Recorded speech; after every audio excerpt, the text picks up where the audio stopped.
The Pirate King, Goldie Roger. For a man that died before the story started, I cannot say there's another character that flexed quite this hard to the point that he created an entire era.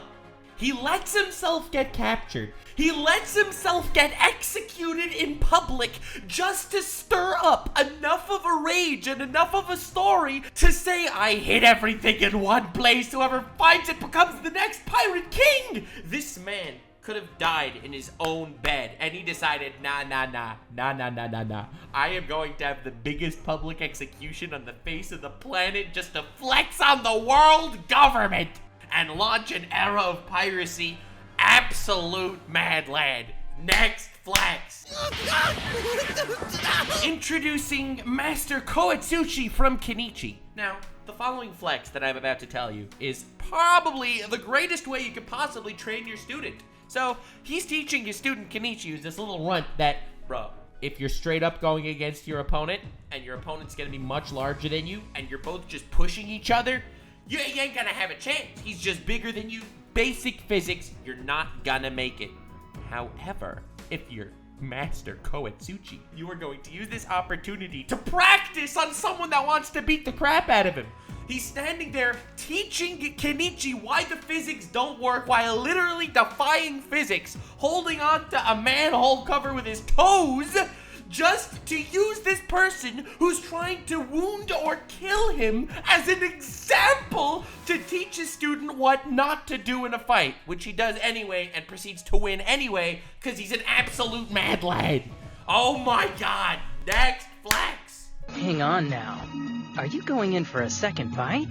Yukihira Soma from Food Wars. Now, on the surface level, this just seems like, you know, your typical run-of-the-mill anime. You got people cooking, and of course, if the food is good enough, the women get naked, and the men get naked too. This is an anime that preaches gender equality because everyone gets naked when they eat tasty food. Let's freaking go! Now, Soma comes from a pretty low-class restaurant, alright? A diner, if you will. And he's in the most impressive school of all time. People already don't like him just because he's the underprivileged one, because they're looking down at him. He's the runt of the school.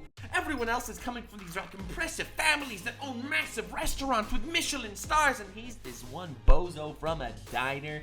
Bro, they are not gonna spend time with the commoner that is Soma. So what does Soma do on his first day in school? He goes up in front of everybody, and just for the sake of flexing on every person in the school, he says, hi, I am better than every single one of you. And over the next few years in this school, while you all hate me, I am going to prove to you that I am the greatest chef in this entire school. He literally makes an enemy with everyone right off the bat so that everyone that means anything can challenge him right away to show his dominance. Next flex. Kazuma from Konosuba. Konosuba is a comedy series. Kazuma gets transported to another world, he gets his harem of women, and he's frankly not that powerful. Now, before getting transported to this alternate world, a goddess gave him an option. He can ask for any one thing to bring to this alternate world. He could bring an epic sword that could defeat the Demon King like some other hero did. He could bring superpowers, extra levels, amazing intellect. He could bring anything he wants. And just purely because the goddess that was telling him all of this was a bitch, he says, you know what? I know what I decided I want. Yes, it will make my life incredibly harder that I'm not gonna get this crazy head start weapon in this alternate world where I have to defeat the Demon King. But I choose to bring along you! So you have to suffer along with me in this alternate world! Purely because she made fun of him. She made fun of him that he pissed himself when he died. Huge flex. Next flex. In Attack on Titan, there is one rule that is absolute. The Titans are the top dog, and the humans, they are the prey. Now, there is one man, one individual, that breaks this law of nature itself. Captain Levi Ackerman. A man so fearsome that the Beast Titan, a Titan with actual intellect that can get other Titans, that can freaking throw rocks with crazy precision, a freaking trebuchet, okay? He was warned, watch out for Captain Levi. And he's like, bro, watch out for Captain Levi, I'm a Titan, okay? I'm 17 meters tall. You think this human that's short even for humans is gonna be a threat to me? What, because he can become a human Beyblade? Because he can become an anthropomorphic fidget spinner and slice up some titans that have no brain and are slow? Bro, I am the Beast Titan! You think I have to fear Levi? Some random dude? He had to fear Levi. The fact that Levi's reputation precedes him to the point that the Beast Titan has to be warned in advance and is so cocky that he loses to him every single time they fight in the entire story is just one of the biggest flexes of all time. You may think that he's in the 40s. Bro, there are thousands of anime and tens of thousands of anime characters. Top 40 is huge. Next, flex. One of the most bone-chilling antagonists of all time. How could you defeat a man with the Sharingan on the basketball court? Akashi from Kuroko no Basket is a terror! This man is so dangerous that he can view the muscles in different people's legs and he can move in certain ways that will cause them to trip. But he's not just badass that he causes them to trip and then he can just dribble past them and score. No. You want to know why this is a flex and not just a really overpowered character? Because there's a difference. When he causes them to trip in front of him, he looks at them, he stops, and he says, "Kneel before your emperor." Actual chills. Next flex. You know the only thing crazier than needing to modify an entire building just for the sake of some really powerful person that you don't want to destroy the building? Guildarts does not have that problem. Because in Fairy Tail, they had to modify an entire city in case he approaches. When you hear the bells gong and you hear all of the buildings start to creep to the sides, with massive walls being erected, with buildings needing to put down their goddamn blast shields, and it's just because this one dude is visiting the city.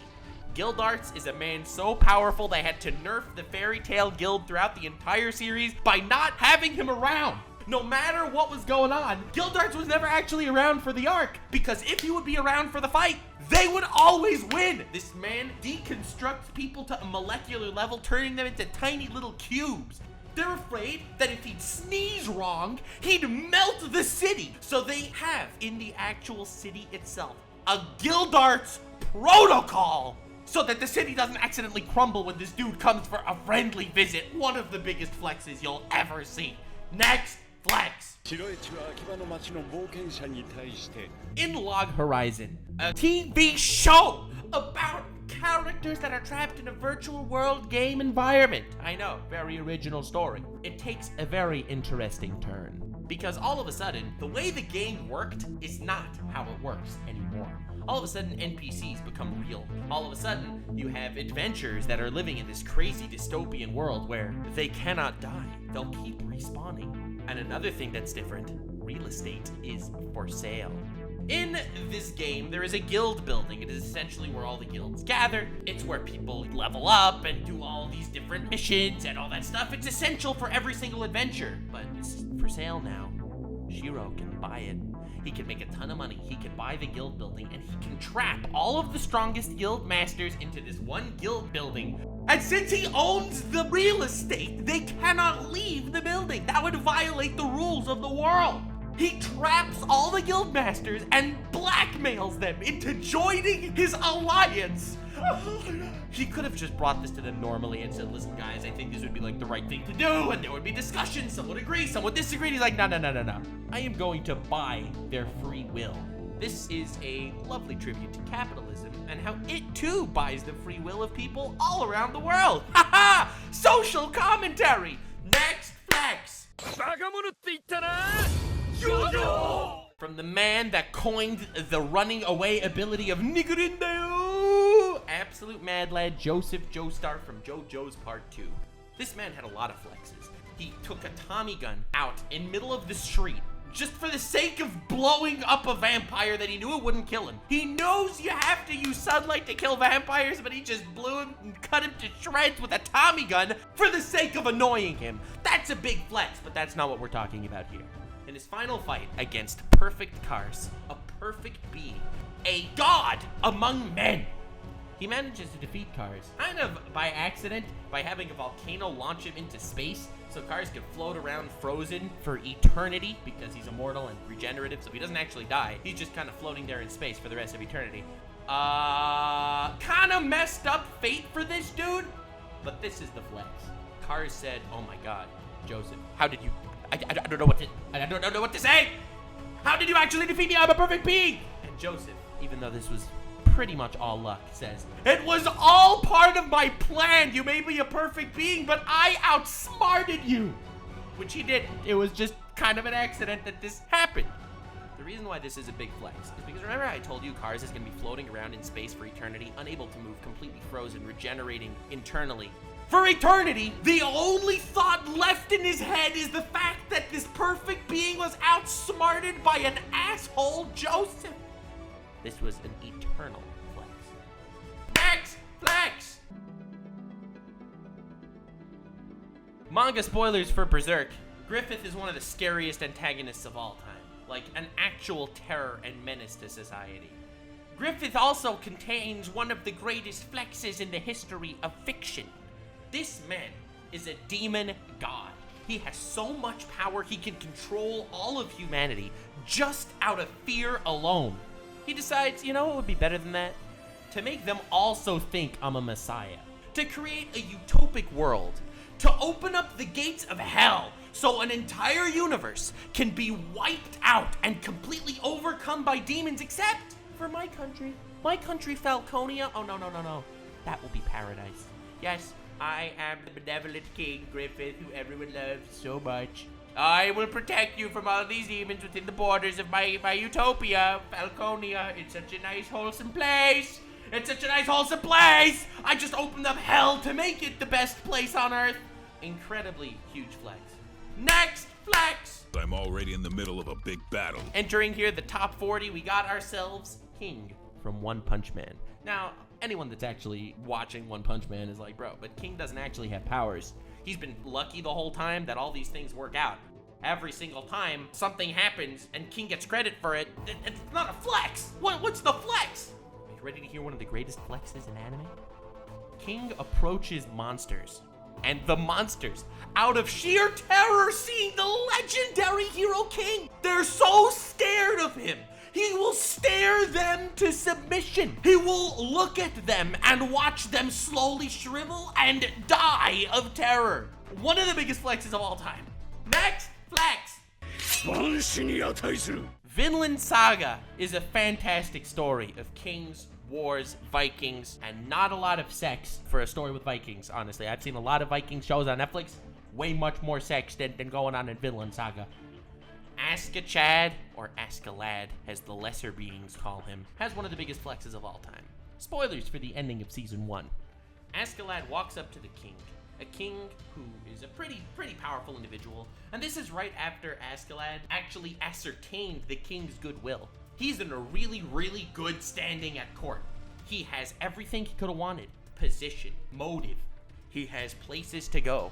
However, he is a little bit indebted to the city and country of Wales, because Wales is where he grew up in. Despite being an outcast and changing his name and all of that, he is actually the heir to the throne of Wales. He hasn't told anyone this, of course, because that would make him an adversary of the Danish king. Speaking of being an adversary to the Danish king, he's standing before a really ugly king. And I get chills every time I even think of this scene. He says to the king, "You don't know who I am, but I am actually Artorius Augustus Castus. I am the heir to the kingdom of Wales. And I don't understand why such a beautiful crown like yours could be on such an ugly face." The king is just taken aback. Did he just say that to a king? He will be sentenced to death for something like that.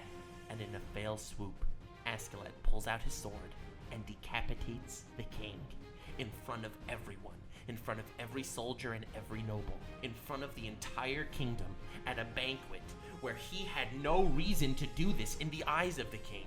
He was the ultimate double agent without even meaning to. For the sake of the flex, he decapitated this man. And even though all the people in the tavern at that point, they killed him. He took down a bunch of them on his way down, but they eventually did kill him. And he knew that. But But that line, how could such a beautiful crown be upon such an ugly man? Ah! Chills every time. Huge flex. Next flex. You should be more careful. Hisoka from Hunter x Hunter.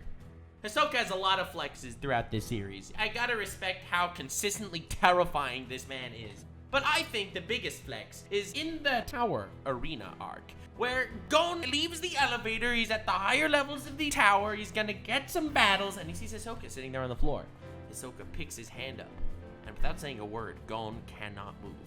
This is the introduction of Nen, the power system of Hunter x Hunter, and it's done so in the most dramatic way possible, with Hisoka freezing Gon in place and not saying a word.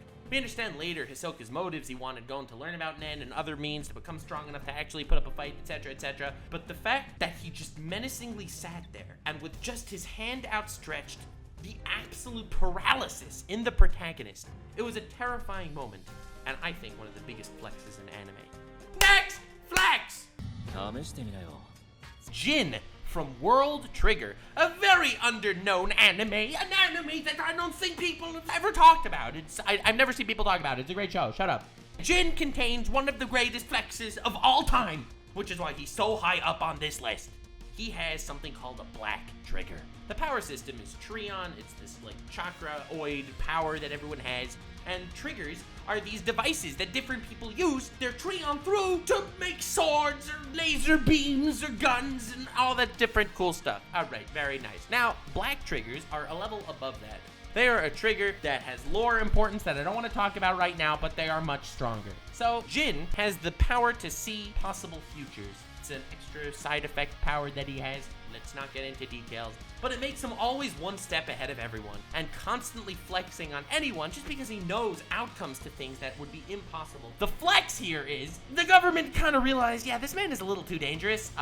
He's gonna act on his own whim just because of things that he sees, and he doesn't always feel the need to clue us in. So let's confiscate his black trigger. So they send 6 of their strongest fighters to take him on and confiscate the black trigger. Are you ready for the greatness that is this flex? Jin beats all 6 of them. He defeats them in combat. And then he goes in anyway to give him his black trigger. He's just like, yeah, I just wanted to show you that I can do that. It's like, I'm giving this in for my own free will. You're not confiscating this for me. Next flex. I'll handle this. Itachi from Naruto. I am so happy to talk about this man. For the longest time, he is one of my favorite anime characters of all time. And he flexes on everyone. His genjutsu powers to overpower his opponent's minds is so strong and so cool. He will never, ever stop impressing me. Every time he gets into a fight, he will make his opponent use an attack, and the attack was accidentally directed at themselves. He flexes on Deidara. He flexes on Orochimaru. He flexes on Sasuke constantly throughout the series. But what I really want to talk about is how deep his flex goes. This is a flex that flexes on the meta level. He's a character that was built up to be the arch nemesis of Sasuke, the second main character for the entire story. He was the bad guy that Sasuke was gunning to kill. He wiped out Sasuke's clan. He's a menace, a terror to society. We are going to take him down. Every time they meet him, he beats everyone he's up against. He keeps whipping out new jutsu and new powers that you would have never expected him to have. And he is constantly one step ahead of every single person he faces. The first time he actually faces Sasuke in the series, he chokes him, puts him to the series, and he's like, bro, your hate is nowhere near strong enough. Sasuke completely spirals out of control and becomes incredibly powerful, so that when Sasuke finally is up against Itachi the second time, Itachi flexes on him again by beating him to the point that he could draw out the snake serpent Orochimaru, put it inside of his curse mark so that he could suck that out and then beat Orochimaru too, and then transfer powers to Sasuke. Because here's the real flex. He lied about all of this. He was actually a noble character, a good dude. Someone that net saved many lives. But he flexed to the point that Sasuke became an incredibly powerful being. All of Sasuke's strength, and the reason why the world was inevitably saved, was because of Itachi's massive, massive flex that controlled every action in Sasuke's life until his death.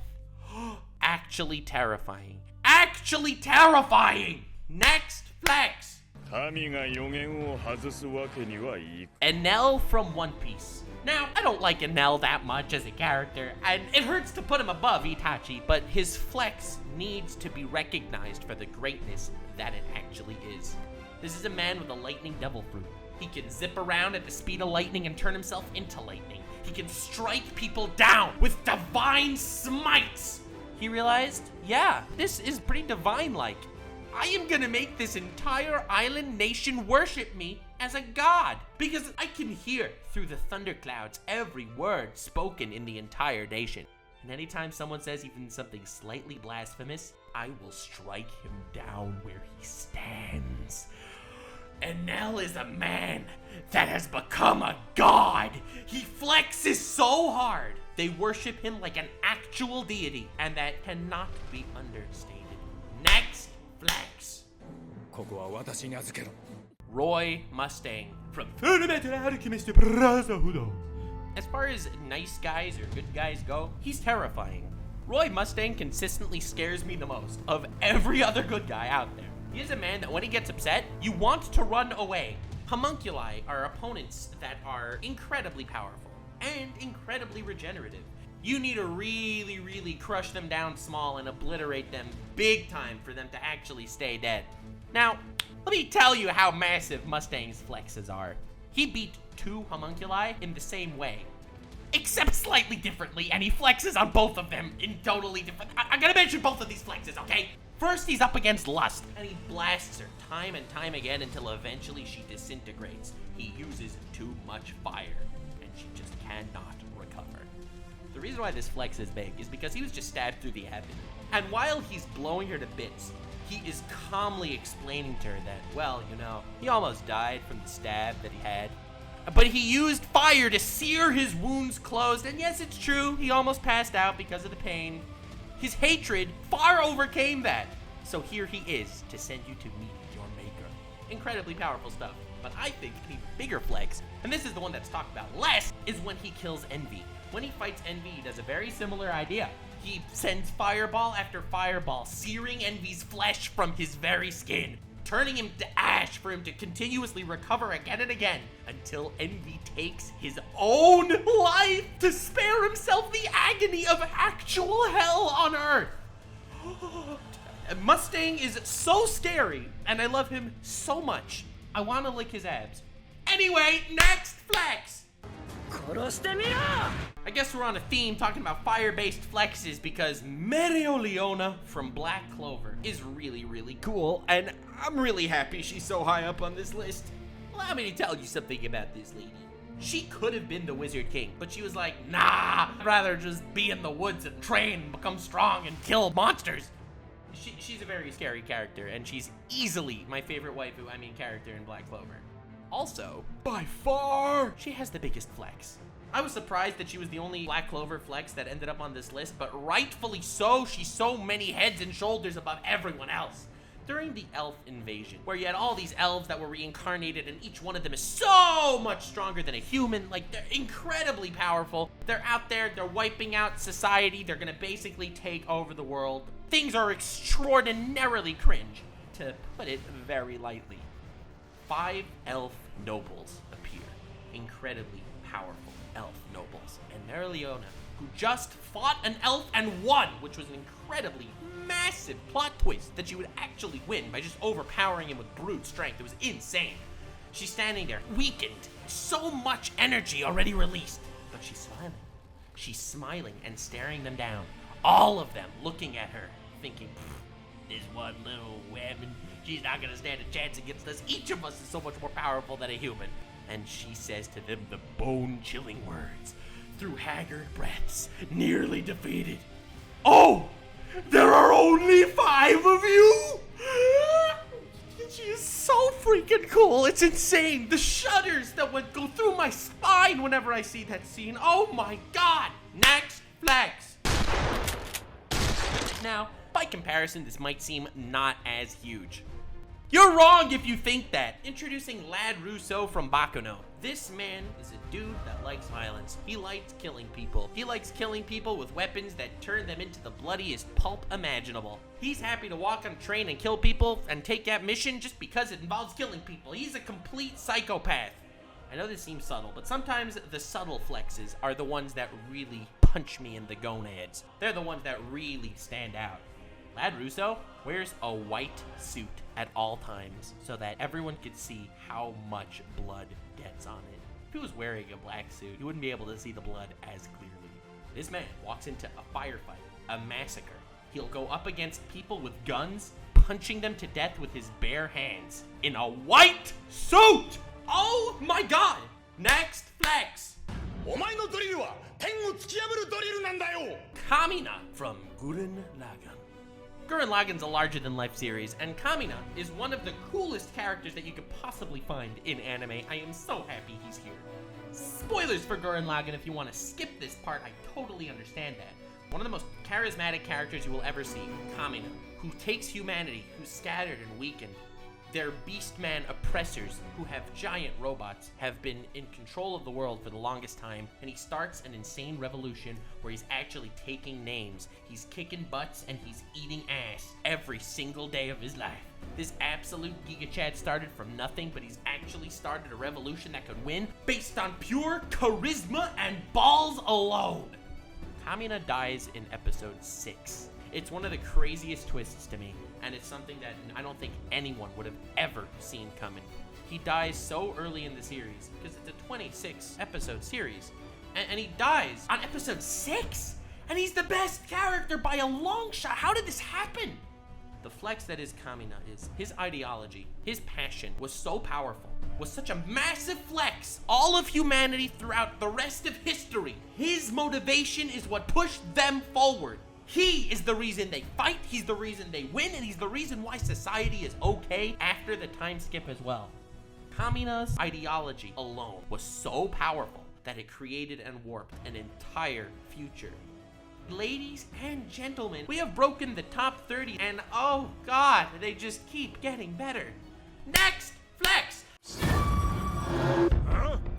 Jotaro Kujo from JoJo's Bizarre Adventure is such a massive flexer. I wish I could spend more time talking about how many flexes this man has and how many of his opponents are just completely obliterated by this man. Oh god, I want to talk about his fight with Dio. Oh, I want to talk about his fight with everyone.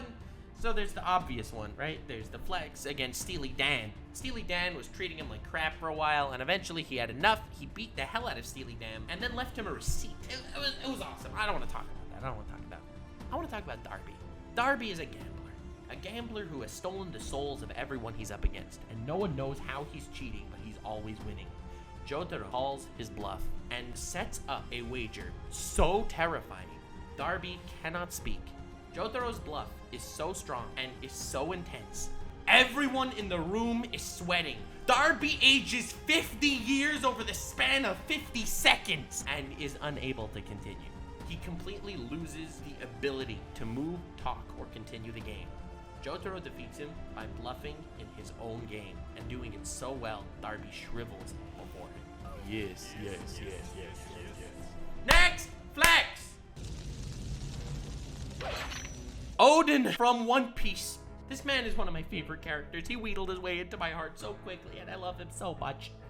Odin has so many flexes.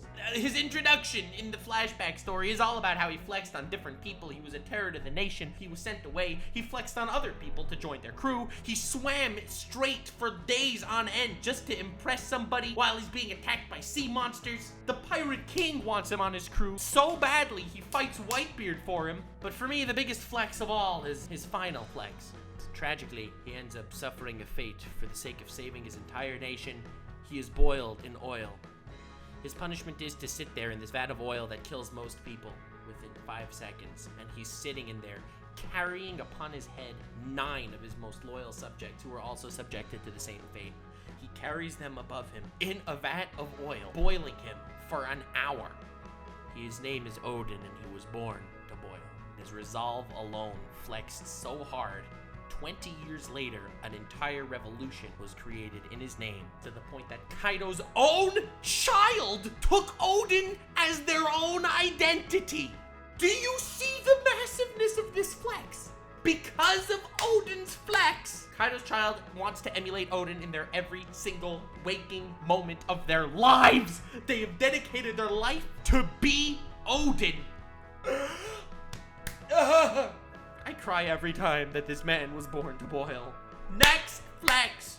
I love the kind of woman that can kick my ass. Spike Spiegel from Cowboy Bebop is easily one of the most iconic anime characters of all time. He's always smiling, even when he finally says bang and the story ends. I think one of the reasons why Spike is so iconic is because every single time he's on screen, he captures your heart. He's not a happy person at all. However, despite this fact, he puts on the facade and he fights every opponent he has with so much grace that they just feel diminished before him. It's almost like he's not taking anyone seriously. Spike is really, really cool, and you really need to understand his entire story to appreciate how this apathetic look on the world and the way he'll look at an opponent trying to kill him and he'll just kind of roll with it is just really, really powerful. Talking about this more would not do him justice without you understanding his narrative, so for that, next flex! Gatsa. Gojo from Jujutsu Kaisen. Now, I am an anime-only Jujutsu Kaisen fan, okay? I'm sure he does crazy things in the manga later, but that's not gonna be talked about here. For me, this man is up this high for one reason and one reason only. And no, it's not because he used Infinite Void against Candleface, okay? That was extremely badass. But again, we're not ranking characters on their badassery. We're ranking the size of the flex. For 90% of the battles in Jujutsu Kaisen, where the enemies are extremely much more powerful than any of the good guys. I love anime with strategy. It just makes me happy when there's a strategy to defeat the opponent instead of just, overpowering them with brute force. Strategy is cool, especially when the strategy makes sense. And this time, the strategy made sense. Ladies and gentlemen, the greatest strategy in anime is wait for Gojo. Every single fight in the series devolves into the bad guy trying to defeat the good guy before Gojo shows up, and the good guy just trying to survive long enough until Gojo shows up. This man is such a menace to society that every fight, the bad guy's just trying to end it as fast as he can so that Gojo doesn't show up and kick his ass, and the good guy's trying to just survive long enough so Gojo shows up and kicks his ass. It's the greatest dichotomy you will ever see. I love how scary this man is despite not even being present. Oh my god. Next flex. Takamura from Hajime no Ippo. This man disrespects his opponents on a whole other level. He's a boxer. This is a boxing anime, and despite that fact, he beat a bear with his bare hands like he beat up the bear, okay? All right, now, let me tell you something cool. He wore the bear skin to the ring to terrify his opponent that, yes, the rumors are true, I killed a bear. And not only that, he then only fights his opponent on a world ring with one hand. He disrespects every opponent he has in the entire series. He is someone that fought on the national Japanese level, became the strongest Japanese boxer, and then changed weight classes just so he can get the belt in a different weight class too. He took this to a national level so he could become the best boxer in the world in multiple weight classes so he could beat everyone. So he would be the undeniable king, and he is disrespecting everyone for the entirety of the series. This man is more creative in how he disrespects his opponents than I am in how I've been making content on YouTube for so many years and how I'm not somehow demonetized or banned off the platform yet. It's gonna happen eventually. We're just praying that it doesn't happen yet. I'm hoping Gojo shows up before I get banned. That's just how I live my life. Next flex. Sosuke Aizen from Bleach.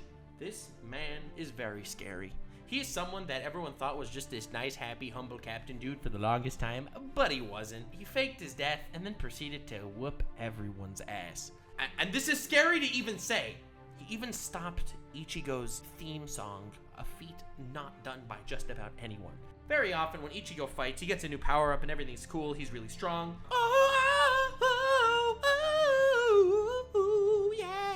And when that plays, everything goes wild. Ichigo always wins. It's crazy. The theme song goes, he slices at Aizen. Aizen catches his sword, not only shutting up Ichigo, but stopping the theme song in the swing and throes of its passionate dance.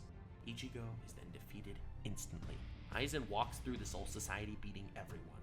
everyone. This is a man that planned every moment of Ichigo's life to make him as strong as he is, just to flex on him, okay? But the biggest flex was stopping the theme song. This meta level flex ruined everything I thought I knew about life itself. Next flex.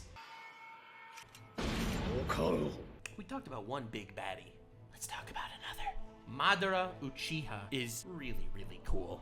He had one of the craziest introductions any villain ever got. This is a character that was built up from episode 120 something of the original Naruto and was finally actualized hundreds of episodes into Shippuden. That is 400 episodes later, give or take, and he did not disappoint. When he first shows up on the screen, he lands in a massive alliance. He then uses basically hand-to-hand combat to beat all of them. And then when he's up against the Kage, he drops a meteor on them. And he simply says, oh, congratulations, you used all of your power to stop this meteor, but what will you do against the second one? He constantly shows them that he's only using a fraction of his power. This man's power is so limitless seeming that everything he does is just nonchalant to the point of terror. His introduction alone is one of the biggest flexes in anime. Next flex! It's the very first thing I told you. Gankutsuo, the Count of Monte Cristo. I don't know if a lot of you actually read the actual Monte Cristo novel. If you didn't, well, here's a bit of a summary. Dude gets cucked by his friends, and he decides, hey, I know, I'm gonna build an entire new character for myself. I'm going to gain their trust. I'm going to befriend their allies, their children, and their grandchildren, and then I'm going to pull little strings at everyone's life until everything falls apart. The flex is that he meets all of them right before their life falls completely apart and said, oh, hi, remember me? Oh yeah, it was me. The whole sake of the story is how to masterfully ruin people's lives and then take credit for it. Ladies and gentlemen, the Count of Monte Cristo anime is no exception when it comes to the art of flexing, and that is why Gankutsuo, the Count himself, is here. Next flex! Allow me to introduce you to Adam from Records of Ragnarok. Every time I think of this man, I shiver, literally. He gives one speech, and that one speech is so powerful that it galvanizes not just everyone watching, it galvanizes all of humanity that ever has existed and will exist. Let me set the scene for you. You have a massive tournament. It's called Ragnarok. The gods decided it is time to wipe out humanity. I don't blame him. I've seen some humanity. Y'all are kind of cringe. So the gods select a fighter, and then the humans select a fighter, one of the most legendary human beings from all time that ever existed, and they will go up in a battle. Where at the end, whoever has the most wins, and maybe humanity will survive, or humanity will be wiped out, whatever, not the point. In the second battle, you have Zeus, the leader of the gods, and he goes against Adam, the first man. And you're thinking to yourself, all right, okay, so you got Adam, he's this dude, he has a leaf on his junk, what's he gonna do against the godfather of the cosmos? Every time Zeus flexes his muscles, it's like they squash together 6 Dark Souls bosses to create some crazy chimera dude. This man is such a giga chad. They of course have to explain to you his backstory. It's like, oh yeah, you know Zeus, the guy that got swallowed by his father and then sliced him up from the inside to destroy the Titans, and then it goes through all of Zeus's mythology and all these crazy, insane feats he did, and then it shows you Adam. He's his little twink dude, just sitting there, supposed to take on the godfather of the cosmos. It's not gonna go well for him. He's just some dude. But he starts countering punches. He starts fighting back. He starts getting Zeus scared. A god? Scared of a man? Spoilers, but in the first round of the tournament, the dude got absolutely clobbered. He tried his best, but he was up against the god. What's he gonna do? I'll tell you what he's gonna do. He's gonna give a speech to galvanize all of mankind. We all know that powerful men win fights. It's true. But what makes men powerful? For some, it's muscles. Look at Zeus. For some, it's morale. Morale is something sorely lacking. You got human beings going up against gods. How are they going to fight? Zeus asks Adam a question. He says, I don't understand. You're putting up a good fight. I'm sweating. I'm scared. The gods are scared. Humanity's inspired. Can you explain to me something? Why do you hate me so much?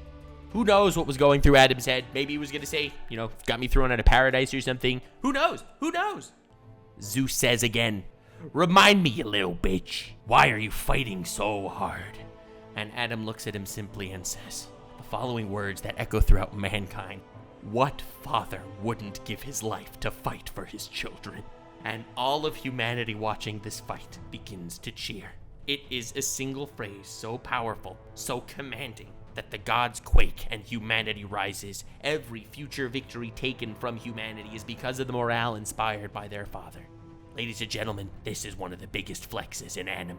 Next flex! If you won't release him willingly, I'll just have to force you. It's kind of ironic that I'm talking about this really noble dude, and then I'm moving on to, like, you know, the capitalist extraordinaire, Seto Kaiba from Yu-Gi-Oh! You couldn't think of two different things, but that is why we are here on the Nux Taku channel, teaching you all you need to know about anime flexes and real life. Seto Kaiba, the ultimate capitalist. When he was going up against Darts, and Darts said to him, "If you destroy me, you will be destroying all the souls of your friends." To which Kaiba, of course, responds to him, "As the leader of a major corporation, destroying souls is what I do every day." He's an absolute mad lad. He knows exactly what he is, and he thrives in it. The dude is so vain, he had a plane crafted to look like a Blue Eyes White Dragon. Do you hear this? In the movie, which I think everyone should watch. I know that a lot of people watched the original anime when they were younger. They were like, oh yeah, it was fun when I was a kid, but no, you don't understand. It's still just as crazy. There was a movie called Mons Beyond Time. It came out way later, so a lot of people didn't actually watch it because, you know, we're not kids anymore. We're not gonna watch grown-ass adults playing card games. They don't even use motorcycles. Why would I watch this? Kaiba invents a time machine. A time machine that he uses to go back in time to beat the Pharaoh in a card game. Do you hear this? The man pours all his resources into building a time machine to go back in time and duel the Pharaoh. This man sends Yu-Gi-Oh cards to space so that if there's intelligent life, he could teach it how to duel so that he could beat them to show his dominance. I could go on and on, but Kaiba definitely deserves his spot right here, just shy of the top 20 flexes in all of anime. Next flex. Love and pizza! Allow me to introduce you to a man with the highest bounty you'll ever hear. A man so powerful and so feared the people wanted him dead, and all he did was preach love and peace. I'm talking about Vash, the motherfucking Stampede, baby. I know it doesn't look like a flex because we see who he is. He's a goofy guy. He just wants to do the right thing. However, let's look at this from his opponent's perspective because that's how you could really start to understand how much of a flexer this man is. Vash the Stampede goes around with his massive bounty, taking on whoever he wants, beating them, and not killing them. To them, it's an insult. In a Wild West where you challenge someone to duel and he'll beat you without even shooting you, somehow, that's insane. They'll be shooting at him and he'll be quick enough to dodge the bullets, and then he'll just walk up to the guy and, you know, slap him across the face. Wherever he goes, he makes more enemies because even the people he defeats, he doesn't kill, so they remain his enemies, and it doesn't even bother him. He's leagues ahead of them in every possible way. This man manages to flex on people in every conceivable reality, and he gives them the opportunity to live to be flexed on another day. Next flex! Ladies and gentlemen, I promised you I'd make a video about this guy, and I will. We're talking about Zoro. So, even though no one understands this man, he absolutely has some of the biggest flexes in anime. From beating 100 men at Whiskey Peak, from cutting straight through steel, from standing up to Enel, a self-proclaimed god, all the way until slicing Pika in half in Dressrosa. The man that Kaido was so afraid he had to block his attack, and a man strong enough to block the attack of two full-force Yonkos. But that's not the biggest flex he's done. The biggest flex he's done happens when his entire crew is defeated. He's the only one remaining standing, all of them suffering so much pain. His opponent at the time, Kuma, sucks all the pain and weariness out of Luffy's indisposed body, about to be turned into a corpse. He has it floating there in a massive bubble, and he says to Zoro, listen, I will kill all of your friends. I will take all of their heads, and you can still escape. Or, if you can take all the pain, all the suffering, and all the weariness that's in Luffy right now, and take it upon yourself onto your own wounds, and remain standing, then I will let you go out of respect. He walks up to this massive floating ball of pain and suffering. He, after just touching it once, feels convulsions throughout his entire body spitting up blood, and he dives right into it, taking the rest of it. Now, this is a flex that definitely warrants him his place in the top 20. The biggest flex is what happens after. All the crew wakes up. They're not as tired or as in pain as they were because Zoro absorbed it. Sanji finds Zoro, standing there silently, unable to move a muscle in a pool of his own blood. He looks at this horror story, this horrible scene. He didn't know what happened or what transpired. They were all asleep. They were all on the ground. He says to Zoro, what happened? Zoro, without moving a muscle. Zoro says nothing happened. Dude, I can't. How am I gonna finish this video if I'm already freaking out right now? We still have 18 to go. I don't know. Next flex! Okay, this one is not as intense per se. We're talking about Gilgamesh. You know, the Babylonian emperor guy from like 3,000 years ago. The dude that was so legendary, he was known as the only king to own every treasure in the world. Yeah, that's the guy. In Fate, ancient warriors are summoned to battle in present day, and they each have superpowers based on their mythologies and histories. Cool concept, I know. Here you got Gilgamesh, a king who owns everything, and the ability to open up these little interdimensional portal thingies to shoot legendary artifacts at his opponents, like a goddamn Gatling gun of legendary weapons. Kinda cool, kinda awesome. Everyone's scared of this man because he can just rain hell upon them. You'll have your opponent be like, oh yes, it is me, I have the spear. And Gilgamesh will be like, oh yes, well, let's open the skies. Yeah, it's not exactly a fair fight very often, but that's what makes Gilgamesh just so damn cool. I could go on and on talking about why he deserves this place. I could go on and on about the crazy battles he's fought and the victories he's won. However, I'm gonna make things a little easier. I'm gonna tell you 2 sentences that he says that are so terrifying that you will understand why he's here. Every single time he fights someone else, he feels entitled to everything that they have because he owns everything the world has to offer. He doesn't look at them as people. He looks at them as people using weapons that belong to him. He looks at them as dogs and mongrels, people that aren't even worthy of names. You call yourself a king, but all you're doing is using some toys that I've discarded. The swords and weapons that Gilgamesh uses are the ones that he decided are the best of his arsenal, which is everything. Everything that everyone uses by default is second tier because the top tier are the ones Gilgamesh actually has at his disposal. But here is one thing that I just find so cool, and no one talks about it, and everyone talks about his epic fights and his cool battles, his fight with Ryder, his fight with Shiro, and all that fun stuff. Let me tell you something. It's not only that he managed to survive from one Grail War to the next, which is an incredible feat that, again, I don't want to talk about because it's not as cool, in my opinion. I'm here for the flex. Want to know a flex? The Grail War is constituted of 7 masters that summon 7 servants. These servants obey the masters, and they fight their battles for them. Gilgamesh is one of the servants, and he is in the archer class. Every single one of the other servants calls their master, except Gilgamesh. Gilgamesh's master calls Gilgamesh master. I don't know how to describe to you a level of balls. All right, we keep going. That's it. There's nothing. If you don't understand why that is insane, there's something wrong with you. You should probably click off the video because the next couple aren't going to impress you as much as they should. Next flex! Ainz Gaun from Overlord. Oh, how Bone Daddy deserves to be here. He's just some dude playing an RPG. At some point he gets stuck in the game and he becomes an Overlord. Now, he can't just tell the world that this person that he is now is just some random guy stuck in a game. No, he has to make sure that everyone knows. So he goes around basically scaring the world to death. He has nothing to fear. He's the highest level. He's in a video game and he's just going around scaring people to learn information. Not torturing them per se, but just by being so awesome, so powerful, and so badass that the world around him crumbles. My favorite part of every single arc in Overlord is when you have this entire nation and culture discussing and devising their plans, their strategies, their flim-flams, their adversaries. You learn about the culture of these lizard men. You learn about this town being terrorized by undead dragon monsters. You learn about so many different political facets of this world for episode after episode, until Ainz Gaun shows up and shows them all who's boss and why he should be always known as Bone Father. The story's premise is building up facets of a fantasy world so that they could kneel before our Lord and Savior Ainz Gaun. Do you recognize the entire premise of the story? It's called Overlord. All right, we're gonna keep going. Next, next. Thorkill from Vinland Saga. Thorkill's a big man. A very big man. He's not even the strongest man in the universe. He lost a fight to Thor's. Why is he here? What's the biggest flex that I am referring to? Thorkill stands on top of a bridge and throws entire tree trunks at enemy ships to take them down. Yeah, he's awesome. Thorkill takes paths through the snow where he could be tracked so that his trackers could attack him so he could defeat them. Let me explain. Let me try to stress exactly how awesome this man is. Thorkill joins the losing sides of wars because if he was on the winning side, there would be no challenge. He joins the losing sides of wars to win the war. Next flex. The Grand Magic Games. So, this is a list of best flexes, okay? Most of these flexes are attributed to individual characters. This time it's not. In Fairy Tail, you have an arc after a time skip, a 7-year time skip, where all of the main characters were somehow sent forward in time. So they don't know what's been going on in the world for the last 7 years. They just showed up. All of a sudden, there's this Grand Magic Games Festival. It's this massive tournament between all the biggest wizarding guilds. And, well, the Fairy Tail Guild, since all their best fighters just got warped away for some reason 7 years ago, the Fairy Tail Guild has been getting a lot of disrespect until today.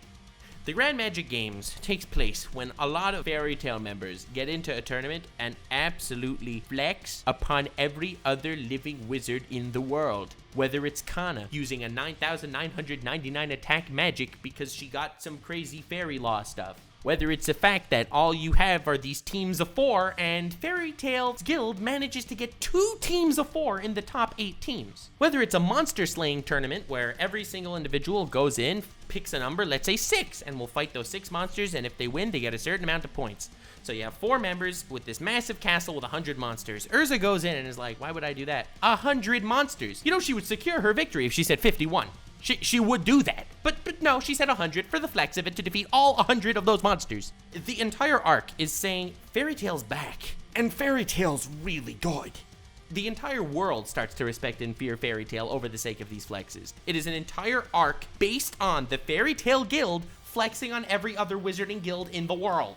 It deserves this place, and a lot of people hate Fairy Tail, but a lot of people don't respect it enough to get as far as watching the Grand Magic Games and start pooping your diapers when you realize the greatness that is unfolding before you.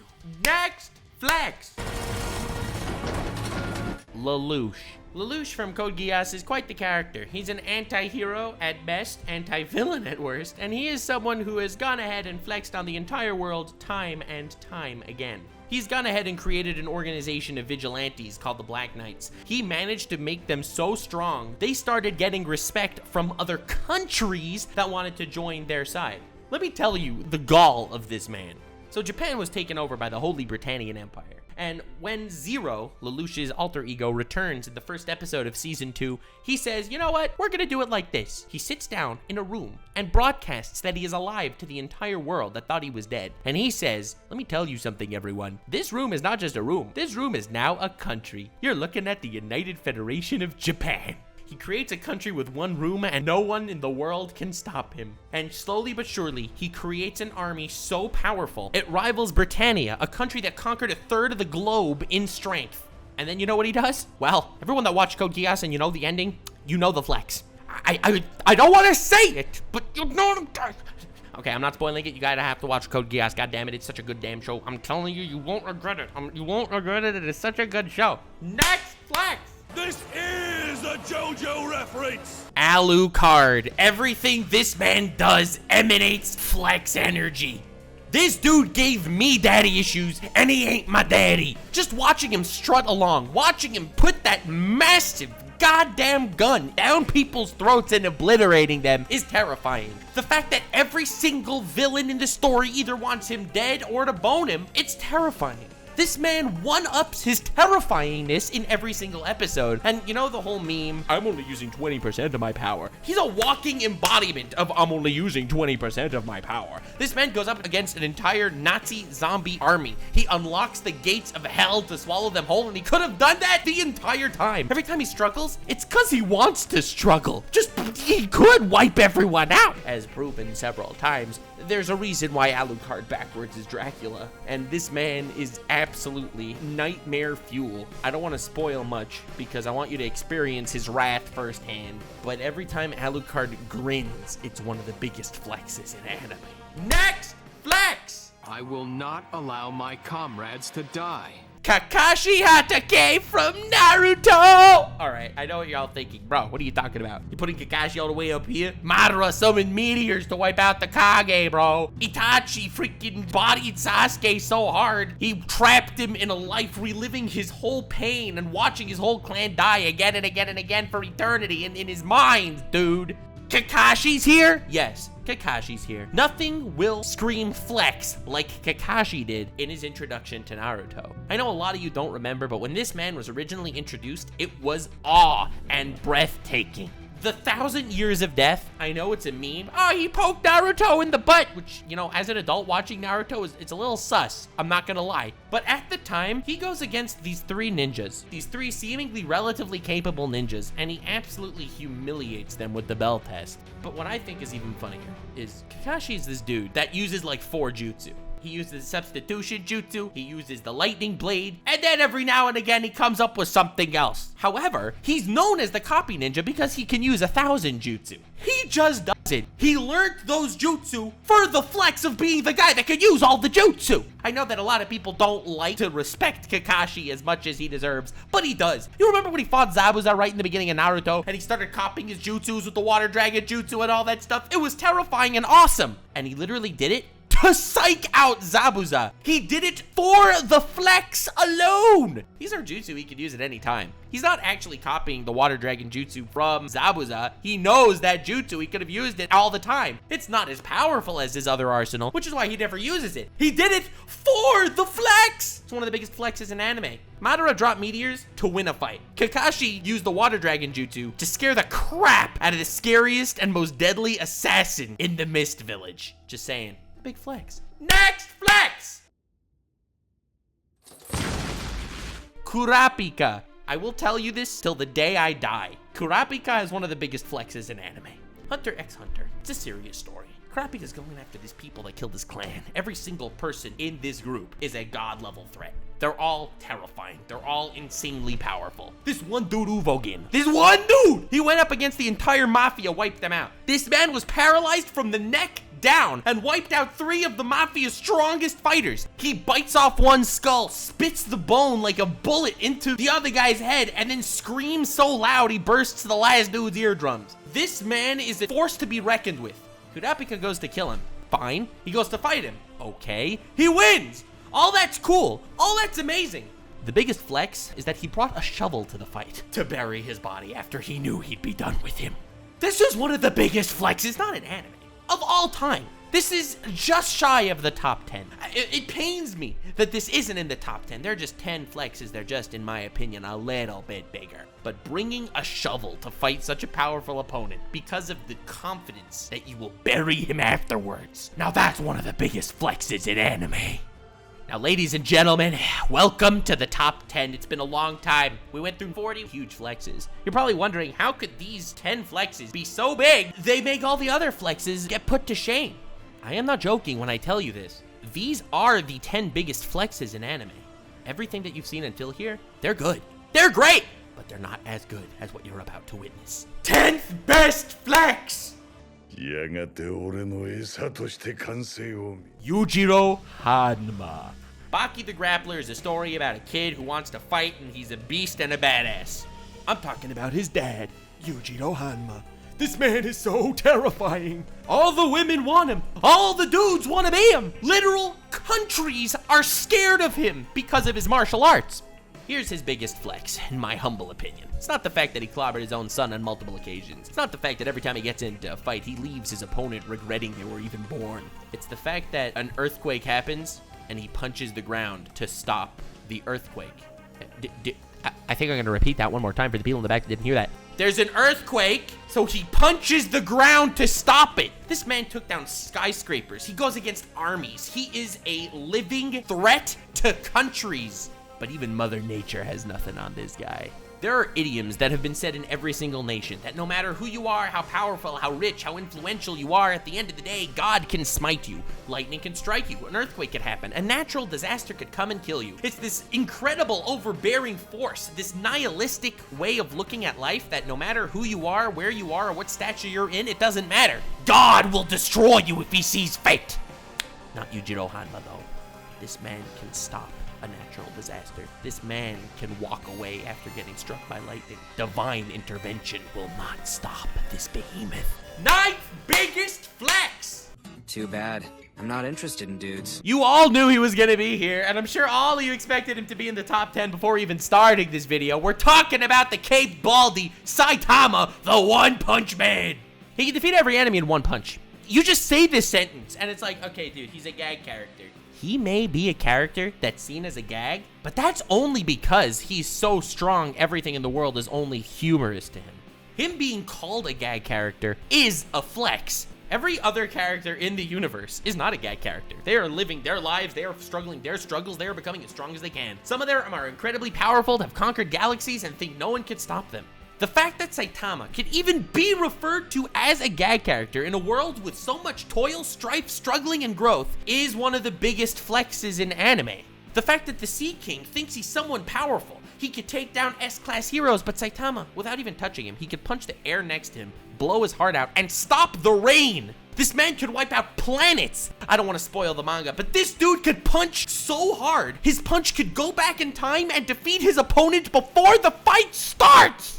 When he's fighting Genos, just as like a kind of training thing, and he punches at Genos and holds his punch back so he doesn't actually hurt him, Genos doesn't see a man striking him. He doesn't see someone stronger than him beating him. He sees and witnesses the face of death. The fact that Saitama can just walk around nonchalantly like he does, and the fact that he is so much stronger than everyone else, is one of the biggest flexes in anime. Next flex!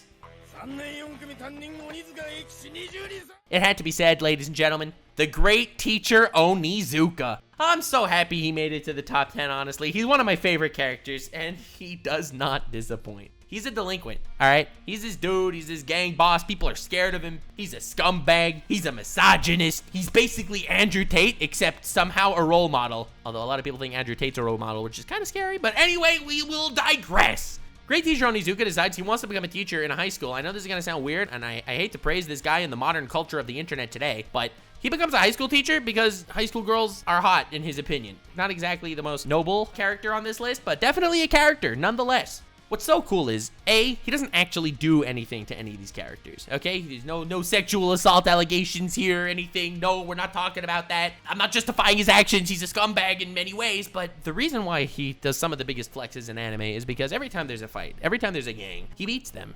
He's scarier than them. And the coolest and craziest part is this person with perverted ideas and terrible morality inspires the people around him. The fact that someone like him can inspire this class and turn them from a band of misfits to people with honor and dignity, that is crazy. And it's well deserving of being up here in some of the biggest flexes in anime. Next flex! Reagan, the master psychic from Mob Psycho. I'm so happy to mention him. And I know a lot of you guys say, what are you going to talk about, Nux? What are you saying? You're so cringe. You fell off. Your videos used to be better because at least now Reagan's a fraud. If you look at all these other characters that would appear before him, well, you know, you had Madara drop meteors. Okay, that's pretty crazy strong. Saitama could blow up a planet. That's why he's there. Reagan's a scammer. You fool. You absolute buffoon. One of the coolest scenes in all of anime was Reagan going up against this psychic who is incredibly powerful and beat the crap out of him with self-defense rush. Reagan does such a good job bluffing that he's a psychic, people believe him. He's up against people with god-level powers, and he is a no one. But due to his confidence alone, he can walk through their ranks and take them down. They'll see him exuding the confidence he does, and they'll be terrified because they don't even sense his power at all. He builds this reputation where people are afraid of him, people fear him, and they relinquish their status to him. He manages to form a group of psychics working for him because he's some great master. He's so powerful he can even conceal his powers from other psychics. Reagan absolutely produced one of the greatest flexes in anime. He's a force to be reckoned with, and despite being a man with no powers, he has done so much good and bad. And I mean, let's be honest, he probably has some cryptocurrencies going on the side that he's pumping and dumping. But anyway, this is not a list of the most loyal and divine, beautiful, lovely characters that I wish I was, okay? This is not a list of inspiring characters. This is a list of flexes. Next flex. You lost your arm! One away from the top 5, ladies and gentlemen. We got Daddy Shanks from One Piece. One Piece has a lot of characters with a lot of flexes. You've already seen Enel, okay? You've already seen Roger. On this list, Shanks is one and all above everyone. And even though I am the Zoro guy, okay? I'm known throughout Zawarudo as the Zoro guy. Shanks is the biggest flex in One Piece. Ladies and gentlemen, you have a massive war, the Marineford War. You got all the strongest Marines on one side. You got all the strongest pirates on the other side. Head-to-head collision battle. It's the biggest, most monumental event that happens in the entire historical precedent of One Piece from Luffy's birth. This is possibly the most dynamic and monumental battle in history. Okay, probably not, because we don't really know what happened like 900 years ago, but it's really big. It's really important. You got all the biggest baddies on all sides. You know how the war ends? You know how the war ends? It ends with Shanks walking onto the battlefield with his ragtag crew of like 9 dudes. Shanks walks onto the battlefield and says, okay guys, the war is now over. And every side of the conflict immediately laid down their arms. Yes, Shanks is this dude with no fruit, with one arm, but he's so terrifying. His presence alone shut down a war. And on the way to that war, he bumped into Kaido. You know, he's known as like the strongest guy alive, king of the beasts, really powerful dude. He also wanted to get in on this battle. He wanted to pop in there and start popping heads. And Shanks was like, no, do not proceed. To which he listened. Kaido, the warmonger, the one that's trying to get himself killed, was so scared of Shanks, presumably, that he backed down. So Shanks can walk onto the battlefield, pick up his finger, and say, the war ends now. His presence alone was enough to end the biggest war we've actually seen. Chills, one of the biggest flexes in anime. You cannot take this away from him. Next flex! So,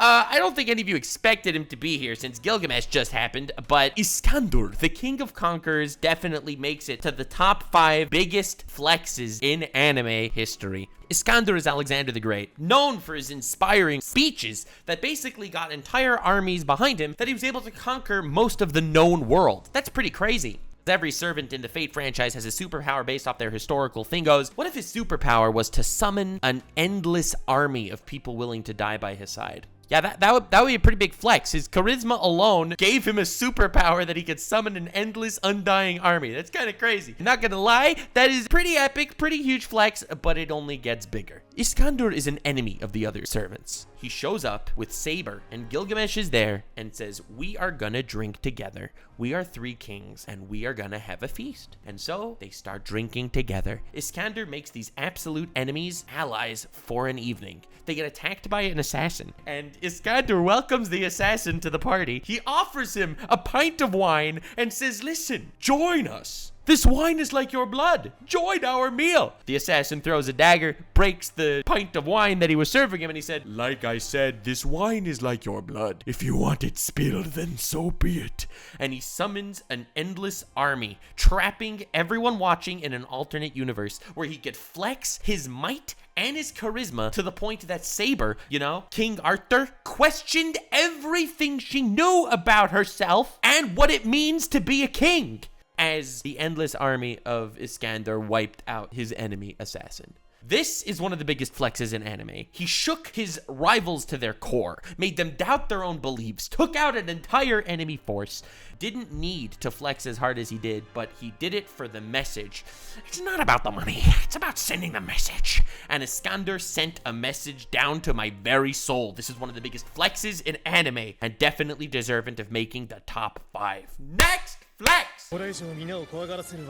Shindobado from Magi. If some of you are new here, you probably didn't expect him to be here. And if some of you are like old-time fans, you probably expected him to be here. My praise for Sinbad from Magi is insane. I have only the best things to say about one of the best written characters in anime or manga history. In the Magi-verse, he's first introduced completely naked. He got robbed, he has no clothes, he has none of his djinns on his side that he can help fight, and despite being naked and not being able to summon any djinns, he's able to take out complete ass djinn users just with his bare hands. He's introduced as someone who came from nothing, but wants to take over the world for the benefit of the world. So what does he do? He single-handedly becomes the most powerful man alive and creates an alliance of 7 nations just so it could be the biggest country in the world and a threat to everyone else. He's like, yeah, I want world peace, so I'm just gonna take over the world and there'll be peace.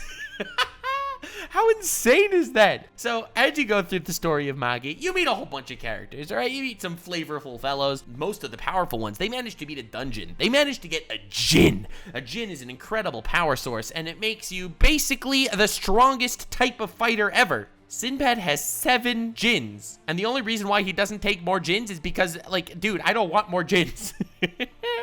How nutso is that? The second most Jins anyone has is the leader of the Ko Empire with 3 Jins. Like, to show you the level gap between his power and everyone else is insane. He sees through every bird's eye and every cricket's ear in his entire kingdom. And even in his youth, when he starts building his kingdom and getting the 7 nations together, he does it by flexing on their rulers. He'll challenge the ruler to a battle, and then instead of beating the ruler, once he has the ruler on the floor, he'll shoot a laser beam at a nearby mountain pass and obliterate the whole thing and say, okay, this is why you need to be on my side, and to which they always say, yes, actually that is true. Sinbad consistently has some of the biggest flexes in anime, and if you haven't seen Magi, you are doing yourself a disservice. Next flex. Dio from JoJo's Bizarre Adventure. You knew he was gonna be here. You knew that he had to show up at some point. He's not even my favorite villain from the JoJo-verse, but to say that he doesn't have the biggest flexes would be doing it a disservice. This man is so terrifying. The entirety of part 3 JoJo's is just trying to find this man, where he constantly becomes scarier and scarier. To let you know how huge of a flex this is, it's called JoJo's Bizarre Adventure, and you think that the story is just following the JoJo bloodline generation after generation from part 1 to part 2 to part 3 to part 4 to part 5 to part 6, but no, you got fooled. You got bamboozled. This ain't JoJo's Bizarre Adventure. This is Dio's Bizarre Fan Club. Season 1, Dio's the main bad guy. Season 2, Dio awakened other bad guys. Season 3, Dio's the main bad guy. Season 4, Dio's causing havoc by just not even being around. Season 5, Dio's son is the main character. Season 6 is this priest dude trying to awaken Dio. Do you kind of see what I'm trying to get at here? This man is head and shoulders above and beyond anything you'd ever expect to see in an antagonist. I could go on for an hour talking about how hugely he flexes on everyone. He has a coffin in the middle of a room. Some guy opens the coffin to find himself dying and bleeding out in that coffin. Somehow in the split second between the coffin being open and seeing what's inside it, this dude was not only killed, but left there to die in the empty coffin. How terrifying is that? You got Polnareff walking upstairs to go and meet Dio, and Dio says, you take one step and you're toast. And Polnareff's like, please, I'll be totally fine. He takes a step up, and then another step, and then another step, and he realizes he hasn't moved. He's on the same step. Dio has the power to stop time. Spoilers. So when Dio stops time, he'll walk down the stairs, he'll pick up Polnareff, he'll move him down 2 steps, and go back up to the top of the stairs, where he conveniently has a seat sitting there just so he can make Polnareff feel absolutely terrified, and it works. This dude uses his powers for the sake of flexing, and it is very important to recognize that it works tremendously well. Dio forever will be the king of flexing, and definitely has the 3rd biggest flexes in all of anime. Next flex. Sunshine. I will admit this might disappoint some of you, because I'm sure a lot of you thought that this guy was going to be number 1. He's like the poster boy for flexing. I am talking about the lion sin of pride, Lord Escanor from the 7 Deadly Sins. This man is so prideful that when he thinks that his captain was killed and he goes up against the person that he thinks killed him, he's unaffected by his power. What is his power, you might ask? Well, his opponent Estarossa has a power that anyone that harbors hatred towards him is rendered completely useless and numb against him. All the other 7 deadly sins they can't even move. They're completely paralyzed because of how much they hate him, and their hatred makes them completely powerless. Escanor is not only unaffected, but doesn't even feel the need to worry about hating him, even in his heart of hearts. He has no hatred towards this man that murdered his captain and closest friend. How does that make sense? How could this man be so selfish, so cruel, that he wouldn't even hate the person that killed his best friend? And the answer is simple. When he sees Estarossa, and Estarossa says, whoa, you don't hate me? Escanor answers with a single phrase that forever will shake my very core. He says, why would I have any hatred towards you? I merely pity you. This phrase is so powerful because even in his heart of hearts, he has no hatred towards him, or he would be rendered unable to battle. He has no hatred because of how much he looks down at him, how low of a life form he's staring at. He pities him to such an extent because of how lame and pathetic he is compared to Escanor that he doesn't even see him as someone worth hating. This is one of the biggest flexes in anime, and the fight just continues. Every single time Escanor gets hit from somehow Estarossa countering his own attack, he says, of course, my own attack is the only way that could hit me. Every time Escanor knocks him down, he'll say, oh, what's the matter? Did you drop a coin? The level of audacity and disrespectfulness that Escanor harbors in his very mustache is telling and terrifying indeed. Nothing will ever come close to the "I merely pity you" line. But throughout the entire series, Escanor continues to flex harder and harder on everyone he fights. Escanor goes up against a god. The anime adaptation is not very good, you should read the manga. But Escanor goes up against a god, and he says, you call yourself a god? How terrifying is that? It's unbelievable that this one man could make me feel all of these things. In his mustache alone, he possesses more flexes than anyone on this list that I have mentioned thus far. And you probably are wondering to yourself, how is there any man that could top him? Who can top Lord Escanor for the biggest flexes in anime? In fact, I've come to praise Lord Escanor so much. Nuxanor, everyone calls me Nuxanor. It's from Escanor praise, okay? That's how much I simp for this man. There is one character that forever will have the biggest flex in all of anime. And I'm sure that this may come as a surprise to some of you. The number one biggest flex in anime belongs to a different man. Belongs to someone I look up to so much and has shaped my very life through his very flexing. And before getting to it, I just wanted to say thank you all so much for getting to this point. I doubt any of you are actually still watching because it's a very long video. I covered 50 flexes. I was gonna do 100 flexes and I came up with the list, but I only ended up doing 50 because goddamn 100 is just too goddamn much. If you want, I'll do the next 50 biggest flexes later on my second channel, Nuxanor. So leave a like and let me know if you want that to exist. But anyway, without further ado, best flex. Guts from Berserk. Every time I see this man, every time I hear his theme song, I get a boner, and it's because of how much he flexes. Let me tell you something. I don't want to spoil Berserk for you, and I don't want you to think that I'm referring to anime Berserk. I am referring to mostly the manga. Guts is a man. Just a man. A human with no magic powers. He's just a dude with muscles and a big sword, and he is up against hell itself. He's up against every possible and revolting thing you could possibly think of and imagine, and he hits it head on. Because of his tenacity, because of how much he cares about people and how much he cares about revenge, this man is pushed forward day in, day out. Doesn't matter if he loses an arm, he'll just replace his lost arm with a cannon machine gun crossbow. It doesn't matter that he wears a suit of armor that impales him so that he can keep fighting. Even though he's in pain, and even though all of his bones are broken, it'll hold his body together enough just so he can keep fighting at his absolute max, no matter how much he's destroying himself. It doesn't matter what it takes for him to do. He will keep doing it. And you know what that thing I'm referring to? That thing that he keeps doing? That thing that he has to keep fighting and pushing forward again and again and again? It's living. He is branded for death, and all of Hell's minions are coming together to try and murder this man, like they murdered everyone he knows and loves, and he will not yield.